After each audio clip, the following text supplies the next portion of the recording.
So hello friends, welcome to this class. आज हम लोग SICA टॉपिक खत्म कर देंगे और आज हम कवर करने वाले हैं one of the most important topics जो अरिथमेटिक और स्पेशली SICA में होता है, इंस्टॉलमेंट्स। ठीक है, बहुत इंपॉर्टेंट है और बहुत सिंपल टॉपिक है, बट एक रिक्वेस्ट है आपसे, जो पिछली 3 क्लासेस में प्लीज देख लीजिएगा, बिकॉज वही सारे कॉन्सेप्ट बिल्डअप होके इंस्टॉलमेंट वाली कहानी में यूज होते हैं। ठीक है, फॉर एग्जाम्पल जो हमने प्रेजेंट और फ्यूचर वैल्यू कॉन्सेप्ट किया था, जो पिछले कल के वीडियो में लास्ट में था टूवर्ड्स एंड, जरूर देखिएगा प्लीज, क्योंकि उसका यूज हम आज करेंगे।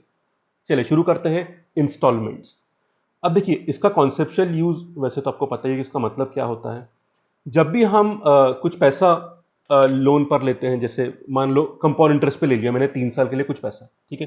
अब कई बार लोग इसमें क्या होता है, एक स्पेसिफिक इंटरवल में कुछ पैसा वापस कर देते हैं जो इंस्टॉलमेंट कहलाता है। ठीक है, वो मंथली हो सकता है, हाफ ईयरली हो सकता है, एनुअली हो सकता है, कई बार बराबर होता है, कई बार नॉन इक्वल होता है।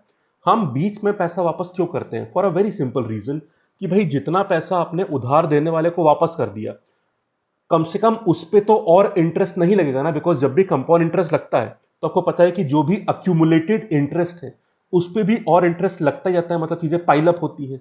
तो कम से कम जो हिस्सा आपने वापस कर दिया, जिसको इंस्टॉलमेंट बोलते हैं, तो कम से कम उतना हिस्सा तो आपके टैक्स या रेट के नेट से हट गया।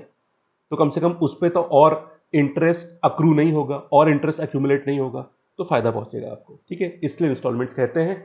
अब देखिएगा, ये मंथली भी पे कर सकते हैं, एनुअली भी उस तरह से। फॉर एग्जांपल मंथली में क्या बोलते हैं? EMI, equated monthly instalment. Equal इसलिए रखते हैं कि भाई कैलकुलेशन सिंपल रहे, कि भाई एक मंथ की फिक्स अमाउंट मिल गई हमको। एनुअल भी होता है, उसकी हम बात करेंगे। कॉन्सेप्ट समझ गए? अब देखिए सॉल्व कैसे करना है। इसकी दो अप्रोच होती है। एक तो बेसिक अप्रोच, जिससे मैं आपको कॉन्सेप्ट समझाऊंगा, और दूसरी जो प्रेजेंट वैल्यू और फ्यूचर वैल्यू कॉन्सेप्ट है, that is very useful to solve instalment वाले क्वेश्चन। उस पर हम बाद में आएंगे। ठीक है, चलिए बेसिक अप्रोच भी पढ़ना जरूरी क्यों है, आई एक्सप्लेन दैट। अब समझिए क्या होता है मैथमेटिकली इंस्टॉलमेंट्स। एक न्यूमेरिकल से समझाऊंगा मैं आपको। मान लीजिए मैंने 1000 रुपीज उधार लिए, जिसमें रेट ऑफ इंटरेस्ट 10% लग रहा है, और इसको मैं वापस कैसे करूंगा? In the form of 2 equal annual instalments. ठीक है, 2 इक्वल एनुअल इंस्टॉलमेंट। मैंने यहां पे बराबर रखा है, नॉन इक्वल वाला केस भी आराम से बन सकता है सेम अप्रोच से। ठीक है, मतलब मेरे पास जितना भी पैसा है उसको मुझे पूरा जो भी उधार है मुझे वो खत्म करना है, पर मैं सिर्फ 2 बार पेमेंट करूंगा, एक बार फर्स्ट ईयर के बाद और एक बार सेकेंड ईयर के बाद। दोनों अमाउंट सेम होंगी, इक्वल बोला है। ठीक है, और फिर मेरा उधार पूरा हो जाना चाहिए सेकेंड ईयर के बाद। तो इसी को बोलते हैं instalment calculation. How do we do that? ध्यान से देखना। देखो, ये होगा प्रिंसिपल, कितना है अपना? 1000। ठीक है, अब इंटरेस्ट निकाल लेते हैं उस साल का। उस साल का इंटरेस्ट कितना है देख लो। 10% लगाओ यहां पे, तो कितना हो गया? 100। 10% ऑफ 1000 निकाल दिया आपने। अब अमाउंट कितनी हो चुकी है बताओ? अमाउंट कितनी हो चुकी है? 1100। ठीक है, अब आप देखो, हमें इक्वल इंस्टॉलमेंट जो वापस करना है उसकी वैल्यू क्या मान लेते हैं? एक्स और एक्स। फर्स्ट ईयर के बाद एक्स वापस किया रुपए आपने, सेकेंड ईयर के बाद भी एक्स वापस किया, मतलब आपने एक्स रुपीज और एक्स रुपीज। ये फर्स्ट ईयर, ये सेकेंड ईयर। अब यहां पे ध्यान दो, 1100 रुपए अब आप पे पेंडिंग या लायबल हो चुका है फर्स्ट ईयर के बाद, पर सेकेंड ईयर में स्टार्टिंग प्रिंसिपल क्या होगा? पूरे 1100 नहीं, आप एक्स रुपीज वापस कर चुके हैं, तो ये होगा 1100 माइनस एक्स। अब आगे बढ़ जाओ, ये तो वापस कर दिया आपने। अब जो अमाउंट वापस कर दी उस पर थोड़ी ना आगे इंटरेस्ट लगा हो गया, खत्म वो बात। ठीक, अब इसका 10% निकाल लो। 10% मतलब 1/100, सॉरी 1/10। आप 10/100 करोगे तो 0 0 कैंसिल होगा, तो 1/10 हो जाएगा। ठीक है, ठीक है। या एक सिंपल काम करें फ्रेंड्स, एक सिंपल काम कर दूं मैं यहां पे। 10% लगाना है तो पहले इंटरेस्ट निकाल के प्रिंसिपल पे ऐड करोगे, उससे सिंपल एक बेहतर काम कर देते हैं। 10% का फैक्टर 1.1 होता है, तो उसी को सीधे लगा दो। ये प्रिंसिपल था आपका 1100 माइनस एक्स, इसमें आपको 10% और जोड़ना है, तो सीधे 1.1 मल्टीप्लाई कर दो आप। ठीक है, यहां पर भी तो ऐसा ही किया ना आपने, 10% का 1.1 मल्टीप्लाई किया तो आपको ये मिल गया। ठीक है, वरना मेथड क्या होता? 1100 माइनस एक्स का आप 10% निकालते, मतलब 10/100 मतलब 0.1, दोनों को ऐड करते आप तो आपको यही कहानी मिलती है, हमने सीधे निकाल दिया। ठीक है, अब ध्यान दीजिए, इतना पैसा आपका पेंडिंग है सेकेंड ईयर के बाद, और सेकेंड ईयर में ही आपको कहानी खत्म करनी है पूरे पेमेंट्स की। और आपने सेकेंड ईयर में कितना वापस किया? एक्स, वो तो आप पहले ही अज्यूम कर चुके हो। जब ये दोनों वैल्यू बराबर हो जाएंगी तभी आपका पे बैक पूरा माना जाएगा। तो दोनों को बराबर कर दो और आपको x की वैल्यू मिल जाएगी जो चाहिए थी आपको। तो ये हो गया 1.1, एक सेकेंड, हाँ, this should be equal to x. यहां से x मिल जाएगा तो कहानी अपने आप खत्म हो जाएगी। चलो सॉल्व कर लेते हैं, कितना आ जाएगा। ये 1.1 1100 से मल्टीप्लाई होगा तो कितना बन जाएगा, 1210। और ये -1.1x को उस तरफ ले जाओ तो 1.1 प्लस 1 मतलब 2.1x बन जाएगा। x की वैल्यू ये आ गई 1210 अपॉन 2.1। डेसिमल हटाओ, जीरो यहाँ पे ऐड कर दो, डिवाइड कर दो। कैलकुलेटर से भी कर सकते हो पर अपन सॉल्व भी कर लेते हैं। 21 से कर दो तो ये 5 पे जाएगा 105, ये बचा 16, ये 0, 7 से जाएगा 147, ये 13 आ जाएगा, 0 आ गया। अब 6 से जाएगा 126, ये 4 आ गया, एक 0 ले आओ तो 0.1 आ जाएगा, उससे 21 आ गया। उसके बाद कितना आएगा 19, मतलब 57.19। आप मतलब अप्रोक्सीमेटली 576.19 मतलब 0.2 के आप अप्रोक्सीमेटली मान लो, आप आंसर आ गया आपका। अब पूरा पूछे तो 19 बोल देना, वरना राउंड ऑफ कर देना जो आपको ठीक लगता है। अप्रोच समझ गया, ठीक है। चलिए अब यही सेम चीज वो आप बोलोगे सर एक आपने 2 साल का बोला तो हमने माइनस कर दिया, पर अगर आप सर 1 साल और ले जाते तो आप क्या मानते, एक्स एक्स और एक और एक्स आता, फिर सर इसमें माइनस करते, उस फिर 1.1 से मल्टीप्लाई करते, फिर एक्स के बराबर करते, तो कितने ब्रैकेट बढ़ जाते। तो सर ये मेथड बहुत सस्टेनेबल तो है नहीं, आई अग्री विद यू, ठीक है। तो एक और मेथड होता है जिसमें हम प्रेजेंट वैल्यू और फ्यूचर वैल्यू का इस्तेमाल करते हैं, जिससे इंस्टॉलमेंट के सवाल बड़े आराम से हो जाते हैं। कौन सा देखिएगा, पहले तो मैं फ्रेंड्स पिछली क्लास का लास्ट पार्ट जरूर देखिएगा, वेरी वेरी इंपॉर्टेंट। उसका फॉर्मूला ला रहा हूं पर पार्ट मिस मत करना, इट्स इंपॉर्टेंट। अब देखिए, how do we convert present value into future value. Present value को प्रिंसिपल की इक्विवेलेंट मानते हैं और फ्यूचर वैल्यू को अमाउंट के इक्विवेलेंट, तो सेम फॉर्मूले आ जाते हैं। अगर आप एसआई का इस्तेमाल कर रहे हैं तो फ्यूचर वैल्यू कितनी होती है, प्रेजेंट वैल्यू, ये पूरी कहानी समझाई मैंने पिछली वीडियो के लास्ट में, I am just revising the formula, 1 plus r t by 100। और अगर सी आई की बात कर रहे हैं तो इसमें क्या होती है, future value, present value, 1 plus r by 100 to the power t, ठीक है। तो जैसे ये रहे फैक्टर्स, ये रहा इसका फैक्टर, ये रहा इसका फैक्टर। अगर आपको एसआई या सीआई में आगे बढ़ना है तो इन फैक्टर से मल्टीप्लाई करना, और पीछे आना है तो इन फैक्टर से डिवाइड करना। ये पूरे विद एग्जांपल मैंने पिछली वीडियो के लास्ट में समझाया, please spare some time and see that part, it's very important. समझ गए, जैसे सीआई में 1 plus r by 100 to the power t, जैसे अगर मैं रेट को 10% लेता हूं तो 1 प्लस आर बाय 100 1.1 हो गया। तो अगर आपको 3 साल आगे जाना है तो 1.1 की पावर 3 से मल्टीप्लाई करोगे, अगर 4 साल पीछे जाना है तो 1.1 की पावर 4 से डिवाइड करोगे। क्लियर, समझ के बाद। तो पिछला क्वेश्चन जो हम कंपाउंडिंग से करते हुए मान रहे थे, अगर इस अप्रोच से करें तो how will we solve that, बस वो देख लो, ठीक है। तो अब देखो एक टाइमलाइन बना देता हूं पहले मैं, टाइमलाइन। शुरुआत पे तो हमारा इनिशियल प्रिंसिपल है 1000 रुपीज, डेटा देख लो आप यहां पे, 1000 रुपीज 10% और 2 बराबर इंस्टॉलमेंट में वापस करना है। इनिशियल प्रिंसिपल कितना है, 1000 रुपीज, ठीक है, जहां पे टाइम 0 ईयर है आपका। जब टाइम 1 ईयर होता है तो क्या ट्रांजेक्शन हो रहा है हमारे बीच में, एक्स इंस्टॉलमेंट वापस करा जा रहा है, और टाइम 2 ईयर्स पे एक और एक्स इंस्टॉलमेंट वापस करा जा रहा है, बस यही ट्रांजेक्शन हो रहे हैं। पहला सवाल भाई, लेफ्ट साइड में तो आपका इनिशियल प्रिंसिपल आएगा 1000, क्या मैं राइट साइड में x प्लस एक्स लिख सकता हूं, नहीं। मैंने बताया था आपको कल की क्लास में कि अगर आपको टाइम वैल्यूज मतलब कोई भी अमाउंट या वैल्यू बराबर करनी है तो उनका टाइम फ्रेम सेम होना चाहिए। ऐसा नहीं कि भाई आज के 1000 रुपए अगले साल के 1000 रुपए के बराबर नहीं होते, आप एक ही समय पर लाइए तब उनको आराम से बराबर कर सकते हो, ठीक है। तो अपन एक काम करते हैं, सबको टाइम 0 पे लाते हैं, तो लेफ्ट साइड में तो इनिशियल प्रिंसिपल लिख दो, इसमें टेंशन की कोई बात नहीं, ठीक है। अब राइट साइड में क्या होगा, देखो लेफ्ट में इनिशियल प्रिंसिपल, राइट में इंस्टॉलमेंट की वैल्यूज, टाइम फ्रेम सेम रखना बस। तो इस एक्स को हमको एक पीछे लाना पड़ेगा। अब क्योंकि यहां पे रेट 10% था तो फैक्टर कितना हो जाएगा कंपाउंड इंटरेस्ट से, 1.1। एक बार लाना है पीछे तो 1.1 से डिवाइड कर दिया। इसको हमको 2 साल पीछे लाना है तो यहां पे 1.1 बना पर पावर 2 आ जाएगी, तो 1.1 के स्क्वायर से डिवाइड करना पड़ेगा, 2 साल पीछे आ गया। अब इनको आप रख सकते हो यहां पे राइट साइड पे, तो लेफ्ट में इनिशियल प्रिंसिपल रख दिया आपने, राइट में इंस्टॉलमेंट वैल्यूज इक्वेटेड और transfer to the same time frame, वो जरूरी है। अब सॉल्व कर दो आप। तो 1000 ये हो गया। नीचे 1.1 का स्क्वायर मतलब 1.21 ले लो कॉमन, यहां 1.1 आएगा, प्लस 1 करोगे तो ये 2.1x आ जाएगा। x की वैल्यू निकाल लो, 1.21 को उस तरफ ले जाओ तो 1210 आ गया, नीचे 2.1 आ गया। ये सेम चीज आ गई या नहीं आ गई फ्रेंड्स? बिल्कुल सेम चीज आ गई, एग्जैक्टली सेम आंसर आ गया। तो इस फंडे से करो तो बड़ा जल्दी आंसर आ जाता है। समझ गए ना? क्लियर? अब आप एक बात मुझसे बोलोगे, सर आप सबको टाइम 0 पे क्यों लेके आए? इन सबको टाइम 1 या टाइम 2 पे भी तो लेके जा सकते थे।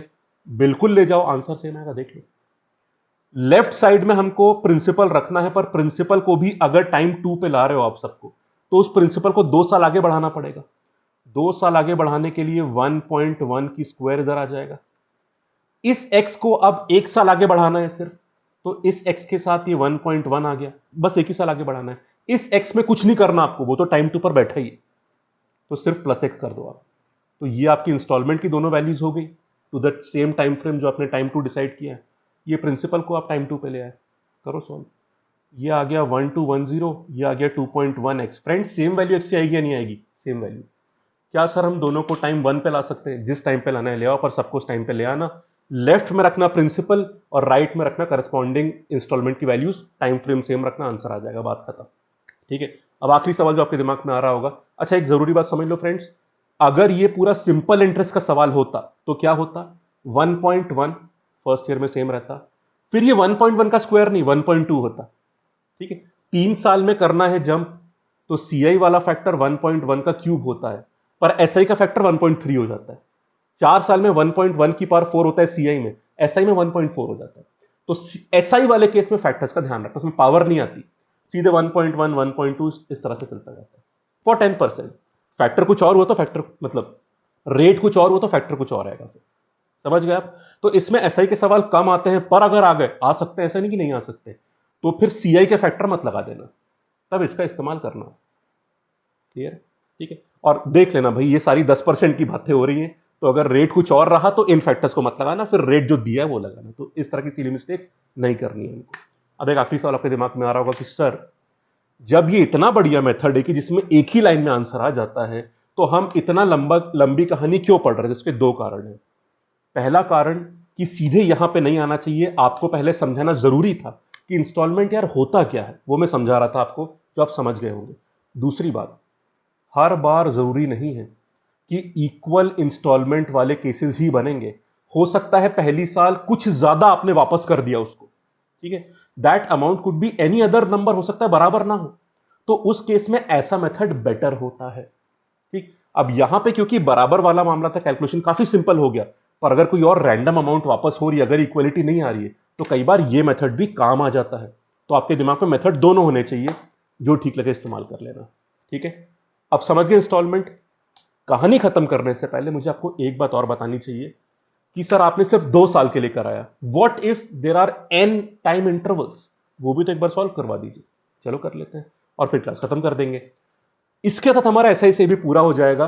क्वेश्चंस हम कल से करेंगे, इंस्टॉलमेंट वाले सवाल भी करवाऊंगा जो एग्जाम में आ चुके हैं, और नए सवाल, और जो बाकी एसआईसीए चैप्टर की जो हम बातें कर रहे हैं, मल्टीपल कंपाउंडिंग, इफेक्टिव रेट, सबके सवाल करेंगे एक साथ मिक्स करके कल। ठीक है।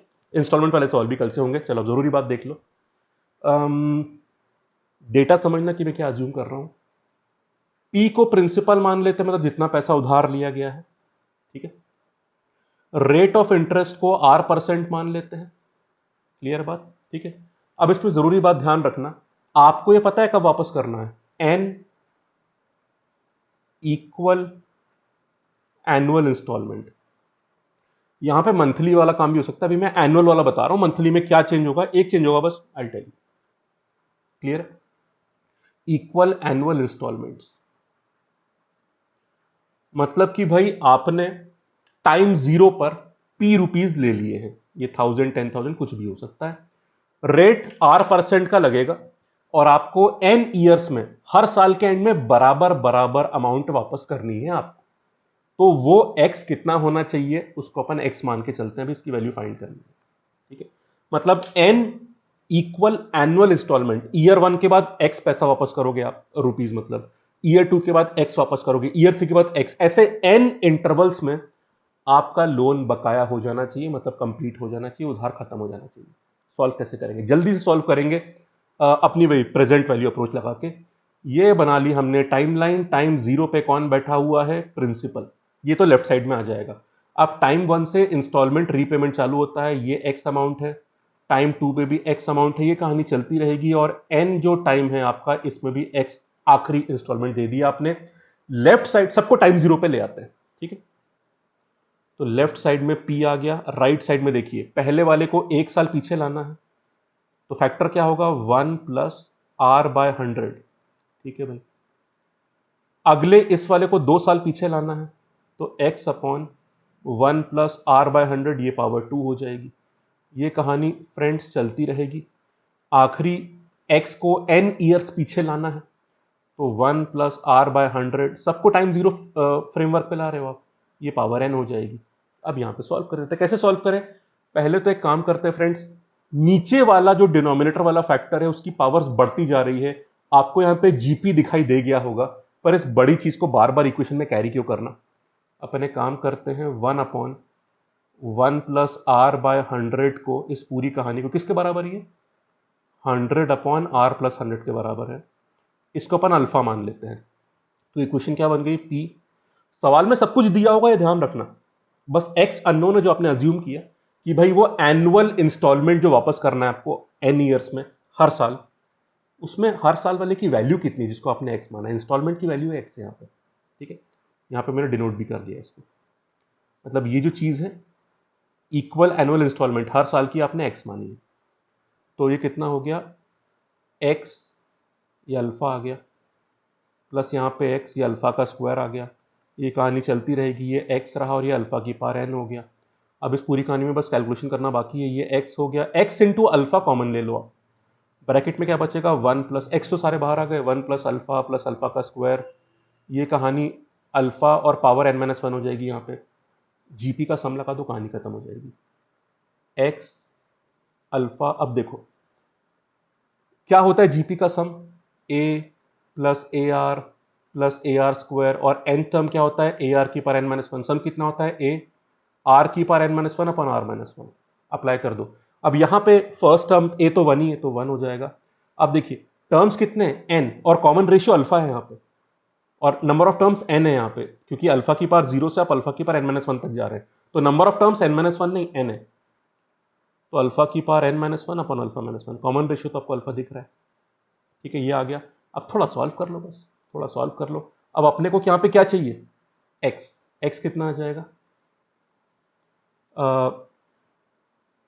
पी, ये आ गया अल्फा-1, नीचे आपको ये दिख रहा है अल्फा, और अल्फा की पावर n-1। ये कहानी भी मिटा देते क्योंकि यहाँ पर अपन फाइनल वैल्यू लिखेंगे, ठीक है? इक्वेशन लेंदी दिख रही होगी, पर मैकेनिकल से ही काम चल रहा है, कुछ बहुत दिमाग लगाने की यहाँ पे बात नहीं है। अब थोड़ा इसको सॉल्व कर लेते हैं, अगर सॉल्व हो पाए तो इसमें वैल्यू अगर पुट करेंगे तो कितना आ जाएगा? लिख देता हूँ मैं, इधर लिख देता हूँ ताकि दिख जाए आपको ठीक से। पी अल्फा कितना है? 100/r+100, ये अपने को करना है -1, ठीक है? नीचे अल्फा है, अल्फा मतलब 100/r+100, और ब्रैकेट में क्या है? अल्फा की पावर n-1। इसमें पावर n है, इसमें कैंसिलेशन नहीं हो पाएगा, इसको मैं आखिरी में लिखूंगा, पर बाकी मुझे कैंसिलेशन की उम्मीद दिख रही है। इसको अगर आप ऊपर लाओगे तो क्या हो जाएगा फ्रेंड्स?